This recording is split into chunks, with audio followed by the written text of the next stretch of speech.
Bismillahirrahmanirrahim. Assalamualaikum warahmatullahi wabarakatuh. Bagaimana kabar Anda pemirsa Duta TV? Senang sekali rasanya saya Gusti Muhammad Hermawan dapat menjumpai Anda dalam program Majelis Sore, Majelis Kita Semua. Seperti biasa kita menghadirkan salah satu narasumber tentu dari UIN Antasari Banjarmasin yang akan membahas seputar kajian-kajian Islam. Kali ini kita telah hadir, yakni ada salah satu tenaga pengajar di Fakultas Ekonomi dan Bisnis Islam UIN Antasari Banjarmasin, yakni ada Bapak Lutfi Sahal SHI MSI. Assalamualaikum. Waalaikumsalam warahmatullahi wabarakatuh. Bagaimana kabarnya hari ini, Pak Lutfi? Alhamdulillah baik. Alhamdulillah baik. Kita akan bicara mengenai muamalah dalam Islam. Ini memang begitu dekat dengan masyarakat, terutama masyarakat Banjar begitu Pak ya, karena tentu kalau istilahnya orang Banjar rata-rata dari profesi yang kemudian juga digeluti tidak lain tidak bukan adalah pedagang. Nah, kita bicara mengenai pedagang di sini, yang paling menarik adalah adanya akad yang tidak ditemukan di lain tempat, yakni selain di Banjar, yakni ada tukar dan juga jual. Nah, mungkin nanti kita akan bahas seputar hal ini. Tapi kalau dari Pak Lutfi sendiri mungkin boleh membuka agenda kita pada hari ini akan pengantar sesuai tema muamalah dalam Islam. Terima kasih. Assalamualaikum warahmatullahi wabarakatuh. Waalaikumsalam warahmatullahi. Alhamdulillah. Semua alhamdulillah. Wa kadzalika alhamdulillah. Nahmaduhu wa nasta'inuhu wa nastaghfiruhu. Wa na'udzubillahi min syururi anfusina wa min sayyiati a'malina. May yahdihillahu fala mudhillalah wa may yudlilhu fala hadiyalah. Asyhadu an la ilaha illallah wa asyhadu anna Muhammadan abduhu wa rasuluhu. Rabbi shrah li sadri wa yassir li amri wahlul 'uqdatam min lisani yafqahu qawli. Amma ba'du. Puji syukur kita haturkan kehadirat Allah Subhanahu wa taala yang telah melimpahkan rahmat, inayah, karunia-Nya. Salawat serta salam tak lupa pula kita haturkan kepada seorang pemuda di Gurun Sahara. Beliau adalah panglima perang, beliau adalah Nabi Ulil Azmi, beliau adalah Nabi akhir, yaitu Nabi Muhammad SAW, yang telah menyelamatkan kita semua umatnya dari alam jahiliyah menuju alam modern seperti yang kita rasakan saat ini, yang tentunya diterangi dengan iman, Islam, dan ihsan. Para pemirsa Duta TV yang berbahagia, dalam kesempatan kali ini kita mencoba mengupas sedikit terkait dengan fikih muamalah ya. Sebagaimana yang kita ketahui bahwa kita hidup tentunya tidak sendirian di bumi ini, kita saling berinteraksi satu sama lainnya ya. Nah, oleh karena itu ketika Allah Subhanahu wa taala menciptakan dunia berserta isi-isinya, beliau juga menurunkan syariat atau hukum ya.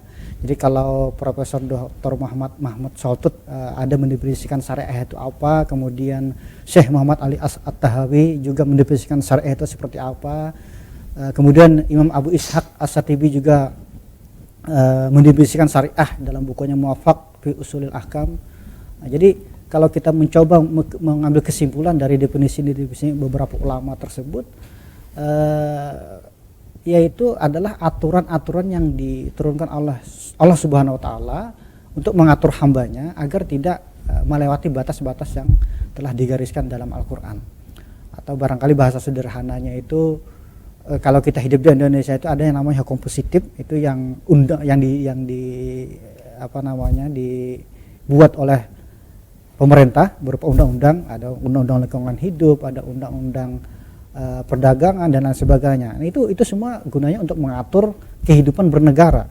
Nah, begitu juga hukum Islam. Allah Ta'ala menurunkan hukum Islam kepada umatnya, kepada hambanya agar terarah hidupnya ya. Tidak simpang siur kemana-mana. Kita bisa bayangkan kalau misalnya di jalan Ayani saja itu tidak ada aturan, tidak ada rambu-rambu yang mengatur kapan harus belok kiri, kapan harus muter balik, kapan berhenti, kapan harus jalan dan lain sebagainya. Kita bisa bayangkan kalau itu tidak ada semuanya, maka yang terjadi adalah kemacetan. Yang utara mau ke timur, yang ke timur mau ke barat dan lain sebagainya, itu akhirnya macet yang terjadi. Tidak ada aturan. Nah, tapi kalau kita melihat di jalan Ayani itu ada rambu-rambu, kapan harus ada nyebrang, kapan harus putar balik, kapan harus jalan dan seterusnya, maka akan tertata rapi kendaraan berjalan itu ya, tidak ada tabrakan ya, tidak ada yang saling mendahului. Nah, itulah gunanya aturan yang dibuat oleh Allah Ta'ala supaya menjadikan hambanya ini sesuai koridor tidak kemana-mana ya. Nah tentunya dalam hal ini kita juga mencoba mengkaji lebih detail terkait dengan hukum tersebut ya. Karena memang ada berbagai macam undang-undang lah, katakan demikian lah kalau di Indonesia. Ini berbagai macam kaidah fikih ya. Yang mana kita ketahui bahwa ada yang namanya fikih wanita. Nah, itu mengatur terkait dengan hal-hal kewanitaan. Kapan dia masa nifas dia berapa lama, kemudian masa idah dia berapa lama, kapan lagi setelah misalnya suaminya meninggal, kapan lagi harus bisa nikah ya. Ada aturan mainnya di sana ya. Belum lagi terkait dengan fikih mewaris. Nah, itu ada aturan-aturan yang terkait dengan waris mewaris. Baik. Nah, itu ketika dia punya anak satu laki-laki satu perempuan, berapa yang harus didapat oleh ahli waris. Kemudian ada lagi yang namanya fikih munakahat, ini terkait dengan perkawinan ya, rukun kawin dan sebagainya. Karena kemudian juga ada fikih muamalah. Nah, ini yang nanti ke depan akan kita bahas. Banyak lagi fikih yang lain seperti fikih siasah, itu terkait dengan politik Islamnya, bagaimana memilih seorang pemimpin itu, bolehkah pemimpin itu berjenis kelamin perempuan dan sebagainya. Di sana ada dibahas lebih dalam. Kemudian ada juga fikih jinayat terkait dengan pidana dan perdata ya. Nah, kemudian yang tidak kalah pentingnya juga ada yang namanya fikih bi'ah, yaitu terkait dengan lingkungan sekitar. Itu kenapa harus diatur? Kita rasakan sendiri beberapa waktu lalu ya, tidak ada aturnya terkait dengan lingkungan. Orang mau menabang pohon seenaknya, semaunya. Kemudian mau mengeruk tanah, tambang, batu bara dan sebagainya seenaknya. Akhirnya apa yang terjadi? Yang terjadi adalah ketika ada hujan melanda deras, kemudian daya serap air kurang ke permukaan bumi, akhirnya terjadi banjir. Ini sudah terjadi, sudah berlaku di Banua kita, Banjar ya kita. Sampai kemana ada yang 1 meter dalam rumah itu ya.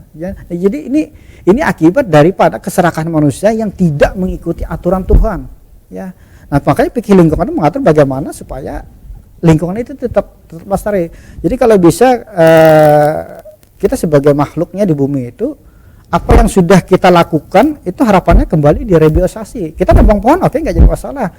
Kayunya barangkali buat lemari, buat kursi dan sebagainya, itu nggak jadi masalah. Tapi jangan semuanya, jangan sebanyak-banyaknya, harus diingat juga. Dan yang terpenting lagi adalah rehabilitasinya.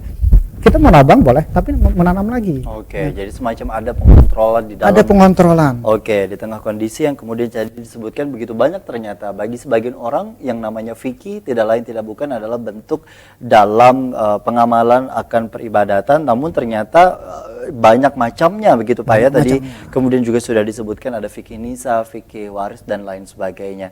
Dan kita hari ini fokus membahas seputar fikih muamalah yang kemudian juga dirasa cukup penting begitu, karena tentu menjadi bagian dalam kehidupan kita, tidak hanya sebagai seorang penjual tapi juga menjadi seorang pembeli di dalam kondisi kehidupan kita sehari-hari. Tapi kalau mungkin secara runut mungkin kita bahas dalam segmen kali ini, kita nanti akan bertanya seputar sejauh mana sebenarnya dalam fikih ini bicara mengenai hukum-hukumnya, baik itu bicara mengenai wajib, kemudian juga sunnah atau hal-hal lainnya yang kemudian juga berkaitan dengan muamalah itu sendiri. Kita akan kembali usai jeda, tetaplah bersama kami dalam program Majelis Sore, Majelis Kita Semua.